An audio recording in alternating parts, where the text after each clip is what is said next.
Bonjour, je m'appelle Céline et dans la vidéo d'aujourd'hui, je vais vous parler de la standardisation et de la modélisation en informatique industrielle avec son application à la supervision. Alors, selon le Larousse, standardiser, c'est ramener un produit, une production à une norme, à un modèle unique ou à un petit nombre de modèles aux caractéristiques définies. De manière générale, dans un logiciel, les actions et les objets peuvent être standardisés. Par exemple, dans le cas d'une supervision de process, une action peut être le déclenchement du fonctionnement d'un équipement et dans une GTB, un objet peut être une centrale de traitement d'air.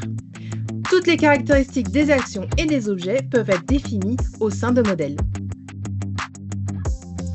Ces modèles sont utilisés pour paramétrer et créer des applications et ils assurent leur homogénéité. Les modèles vont faciliter le déploiement, la validation et la maintenance des applications.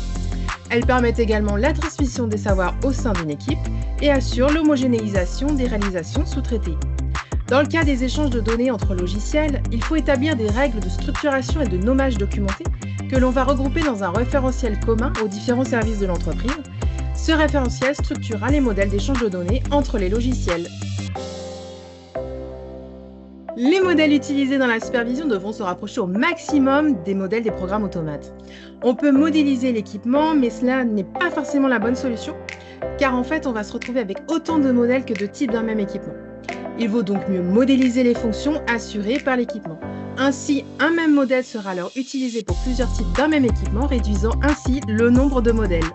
On peut tout modéliser dans une supervision, des structures de variables, la génération de fichiers et d'objets graphiques, des traitements comme le déclenchement d'événements, des règles d'historisation, et enfin le flux d'échange de données et de connexion à des systèmes tiers comme une GMAO, un système d'astreinte, une base de données, etc.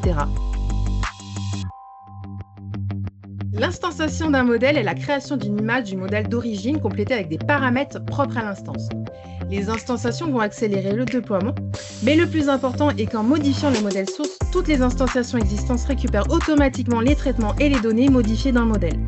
Par exemple, un modèle source de four peut être instancié pour plusieurs lignes de cuisson dans l'atelier. L'instanciation des modèles est encore plus bénéfique dans le cas des modèles hérités. Un modèle hérité, c'est un modèle inclus dans d'autres modèles. Par exemple, un modèle moteur peut être inclus dans différents modèles d'équipement. Ces fonctions d'héritage entre modèles vont maximiser les bénéfices de l'instanciation des modèles lors des mises à jour. Pour finir cette vidéo, nous vous conseillons de concevoir des modèles intégrant la communication avec l'équipement, de raisonner en termes de fonction de l'équipement, de considérer à la fois les variables, les représentations graphiques et les traitements associés, de ne pas oublier les systèmes tiers en interaction avec la supervision et de préférer des logiciels SCADA permettant l'instanciation des modèles. Atis Concept vous propose la plateforme SCADA PCView qui embarque nativement les fonctions pour créer, déployer et maintenir des modèles ainsi que des services pour vous accompagner dans vos projets de standardisation de vos supervisions GTB et GTC.